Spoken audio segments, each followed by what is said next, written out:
Merhaba örgü severler. Örgü Defterim YouTube kanalıma hoş geldiniz. Bugünkü videomuzda değişik bir model şal göstereceğim. Her zamanki üçgen şallarımdan farklı olacak. Biraz panço tarzı, biraz şal tarzı. İkisinin arasında bir modelimiz olacak. Şimdi şalımız için gerekli malzemelerimiz yine angora tarzı. İstediğiniz marka bir ip. Şu iplerden. Böyle göstereyim. Ben 3 numara tığ kullanıyorum. Siz elinize göre 2,5, 3, 3,5 gibi herhangi bir tığınızı kullanabilirsiniz. Kullandığınız ipe göre de tabii ki de değişir tığın numarası. Seçtiğiniz ipe göre seçersiniz. Şalımı henüz tam örüp bitirmediğim için şu anda size tam fotoğrafını gösteremiyorum ama videom bittiğinde model de tam bitmiş olacağı için kapak fotoğrafı olarak girişte modelimizi göstereceğim. Ama şöyle kağıttan kısaca nasıl bir şey olduğunu tarif edeyim size. Şöyle şalımız bu şekilde olacak. Şimdi detayları daha anlatacağım zaten. Şu şekilde bir şal olacak. Şimdi ben şuradaki motifli kısım, bakın şuraya 3'e 3. Şimdi burası kağıt üzerinde göstereyim. Şuradaki taradığım bölüm motifli kısım böyle ortada kalacak. Şalımız şöyle kullanılıyor. Burası arkası, burası da ön taraf olacak. Omuzlara attığımız kısım şu iki uzun parça olacak. Dediğim gibi üstümde de fotoğraflarını çekeceğim. Giriş fotoğrafı olarak videoma koyacağım. O zaman tam olarak modeli anlayabilirsiniz. Bu şekilde olacak. Evet. Şimdi modelimizin şu desenli motifli kısmını bir önceki videomda tamamen anlattım. Bu videoda bunun motiflerinin nasıl yapıldığını anlatmayacağım. Daha çok şu diğer kısımlarını anlatacağım. Bunu linkini sağ üst köşeye bırakıyorum. Oradan tıklayarak motifin nasıl yapıldığını öğrenebilirsiniz. Motifi 3'e 3 olmak üzere 9 motif. Burası yani orta kısım, arka kısmı yan yana 3 motif de şu uç kısımlar için yaptım. Şöyle göstereyim. Bakın şu 3 taneyi hazırladım ben önceden. Şunu kaldırayım. Evet, bu şekilde hazırladım. Şimdi bunu uçlara nasıl birleştirdiğimi göstereceğim. Ben kenarın bir tarafını ördüm, hazırladım. Video çok fazla uzun sürmesin diye. Şöyle buradan sererek göstereyim. Bakın. Şu an burası sırt kısmı, burası da omuz kısımları ve de ön kısmı. Bakın şöyle ördüm. Uca da modeli ekledim. Diğer tarafta bunun aynısı olacak. Şimdi diğer detaylarımızı anlatmaya geçelim. Şimdi örgümüzün ön yüzünden başlayacağım örmeye.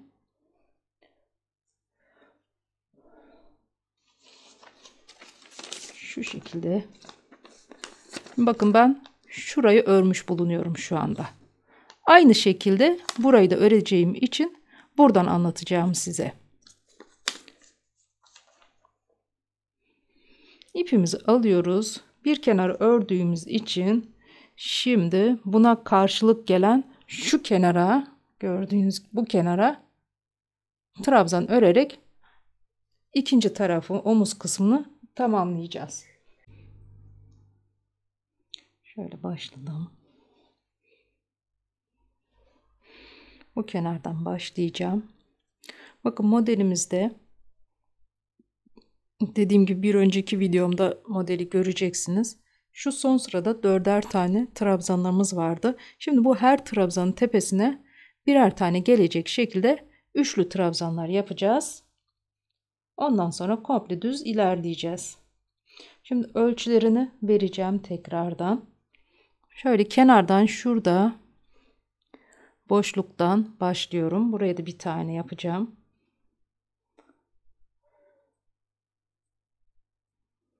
Burada zincirle başladım.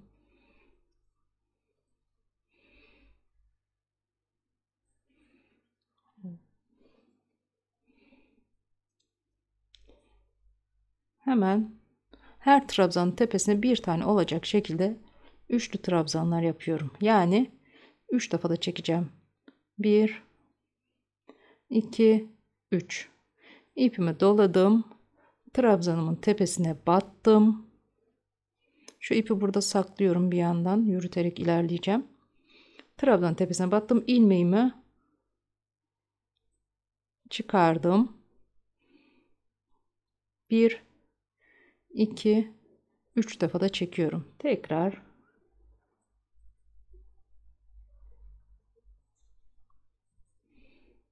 her trabzanın tepesine bir tane.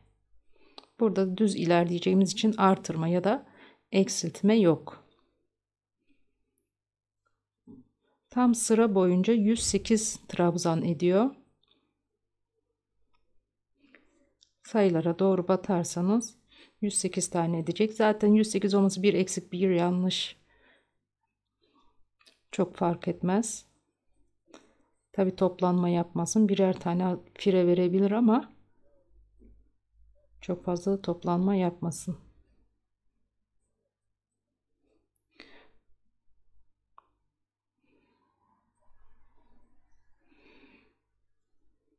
Şu bir motifin şu kısma kadar gelelim.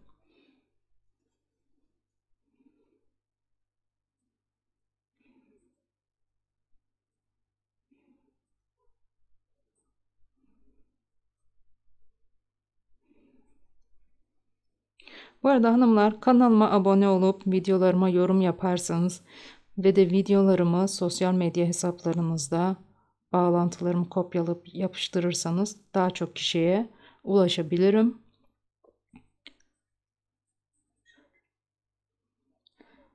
Paylaşım yapan herkese şimdiden teşekkür ediyorum. Bakın gördüğünüz gibi her trabzana birer tane batarak ilerliyorum.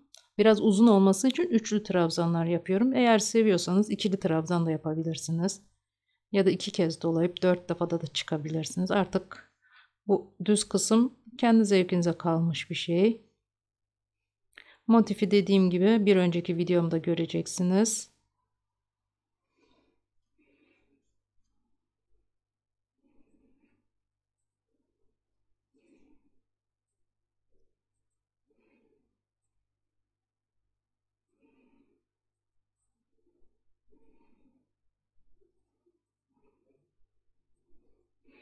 Bakın en sona geldim.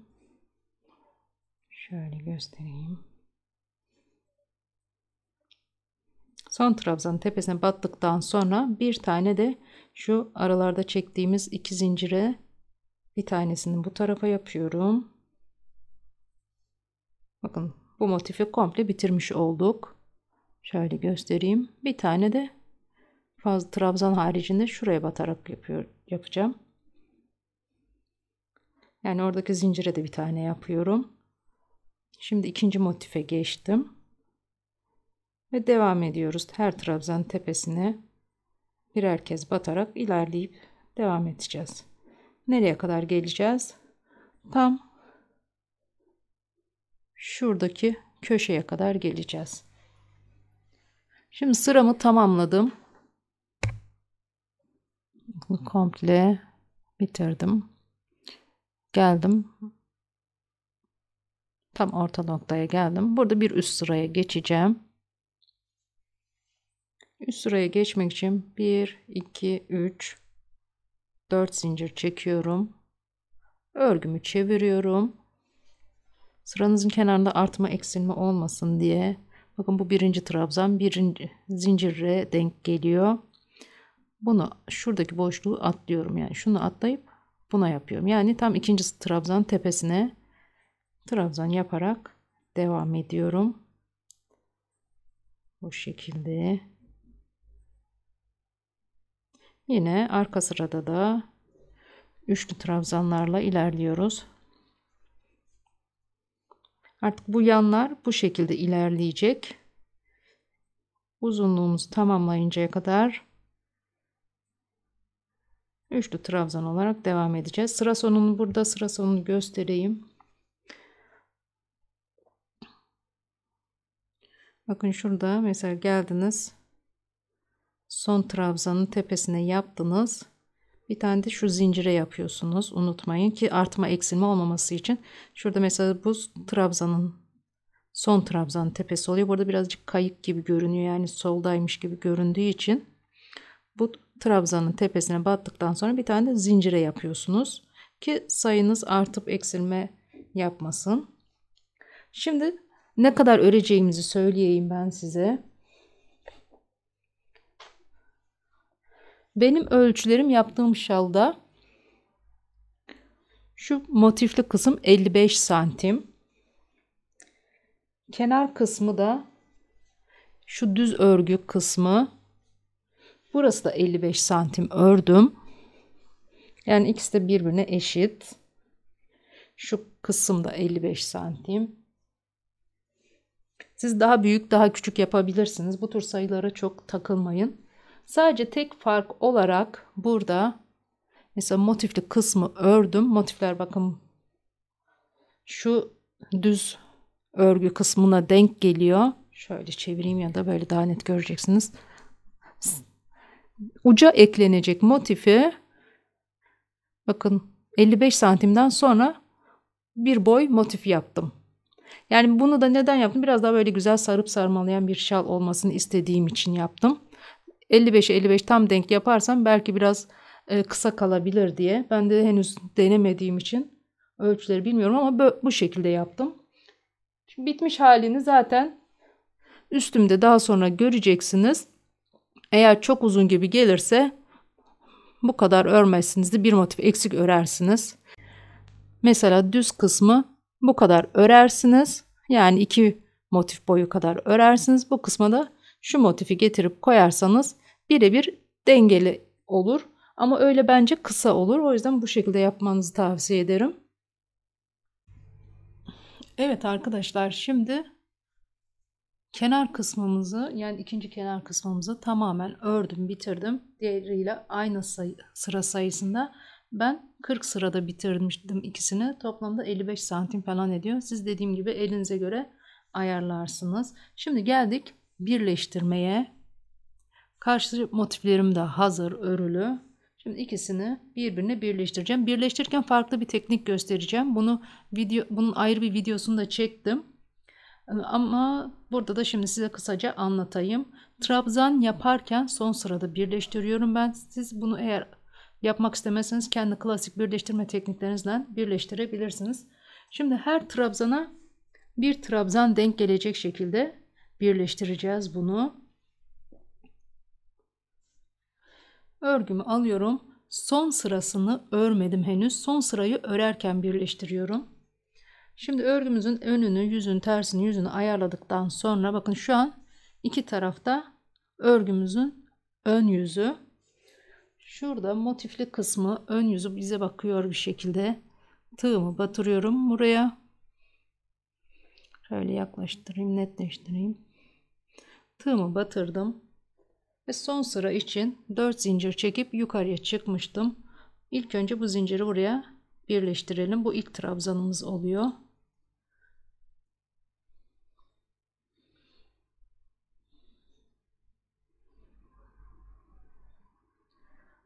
Evet, bunu bu şekilde birleştirdim.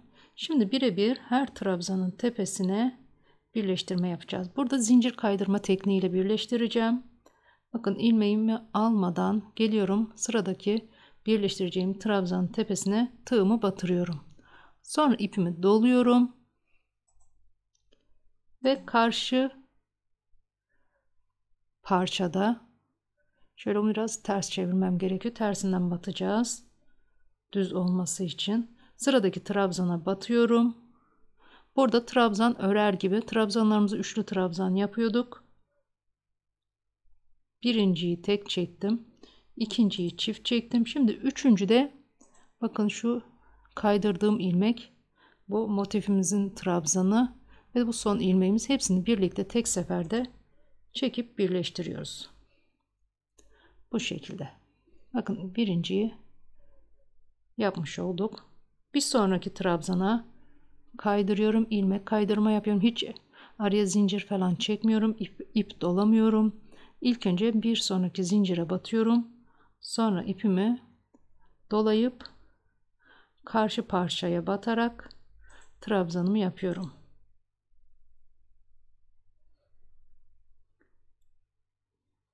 Bir tane daha göstereyim. Dediğim gibi bunun videosu kanalımda olacak. Bunun için ayrı bir video çektim. Oradan da bakabilirsiniz.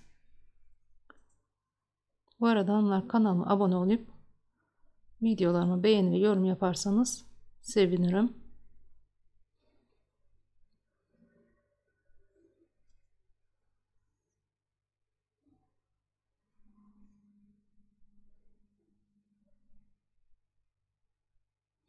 Birkaç tane şöyle yapalım. Şimdi bu sırayı tamamladıktan sonra şalımız bitmiş oluyor. Şalı biraz püskül de takmak istiyorum. Onu da hemence göstereceğim.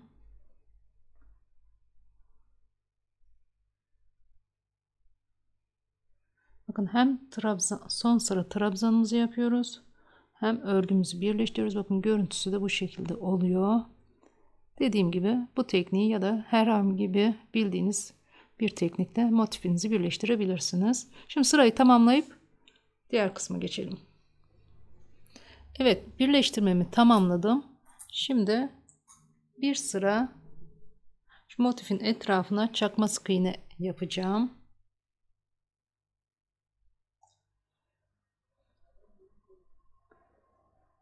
Şöyle birleştirmeyi de göstereyim. Bakın bu şekilde oldu.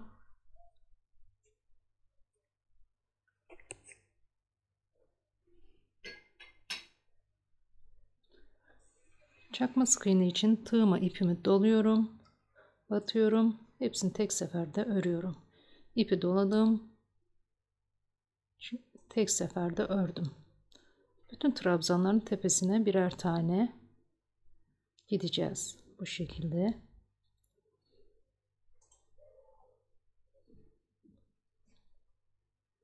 Şimdi diğer kenardan ben hemen göstereyim. Diğer tarafı bitirdim çünkü. Bakın bu şekilde komple bu kenarını, köşeyi ve de diğer kenarı, her tarafı, tam 3 kenarı çakma sık iğne ile tamamlayacağız. Hemen yaptığım taraftan göstereyim. Bakın bu şekilde oldu.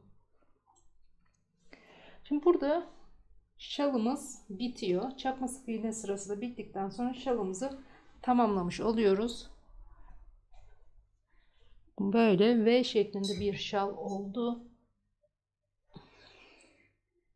Şimdi kameranın ekranına sığmıyor ama şöyle göstereyim. Şimdi en son olarak süslemeye geçeceğiz. Şu kısımlara saçak takacağım.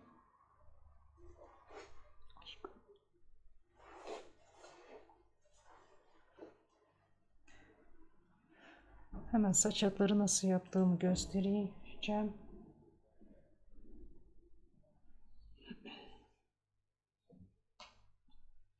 Herhangi bir kitap olabilir. Yani uygun uzunlukta olduğunu düşündüğünüz herhangi bir şey olabilir. Şöyle esneme yapmayacak bir şey olsun. Ben şu an elime telefon kılıfım denk geldi. Ona şöyle saçak için ipleri sarıyorum.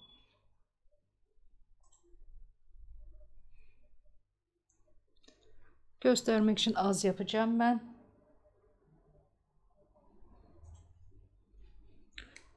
Örgümüzün her tarafı komple saçaklı olmayacak. Sadece motifli kısımlara saçak takacağız.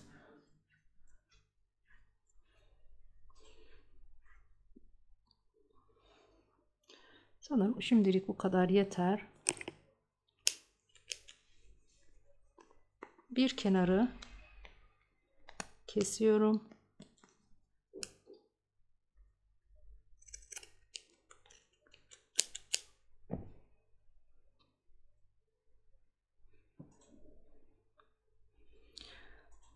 İstediğiniz sıklığa göre üçerli ya da dörderli yapabilirsiniz. Ben şimdi 3 taneden hatta 4 yapalım. 3 belki biraz az olur gibi. 4 tane ipi alıyorum. Bu şekilde iki ucunu birleştireceğim. Bakın bu şekilde birleştirdik. Şimdi geliyoruz motifimizden. Bakın bir köşeye.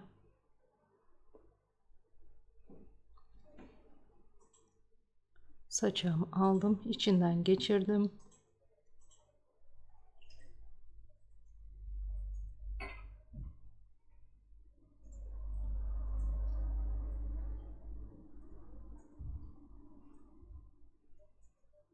Sonra bakın şöyle. Bu şekilde saçağımızı yaptık.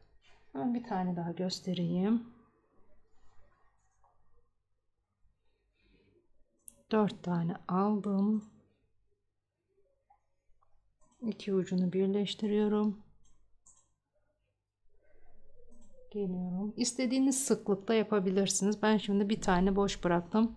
Bir sonrakine battım.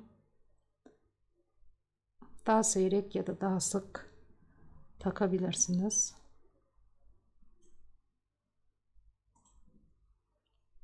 Evet, bu şekilde şu motifli olan kısımlar şuraya kadar saçak takacağım.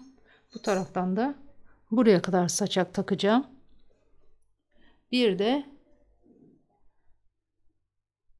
bu kenarlara da biraz saçak takacağız. Modelimizle ilgili anlatacaklarım bu kadar arkadaşlar.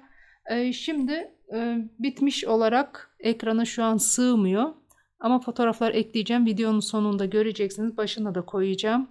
Oradan bolca fotoğraflara bakabilirsiniz. Bugünlük videomuz bu kadar. Bir sonraki videoda görüşmek üzere. Kanalıma abone olup beğeni ve yorum yapmayı unutmayın. Hoşça kalın.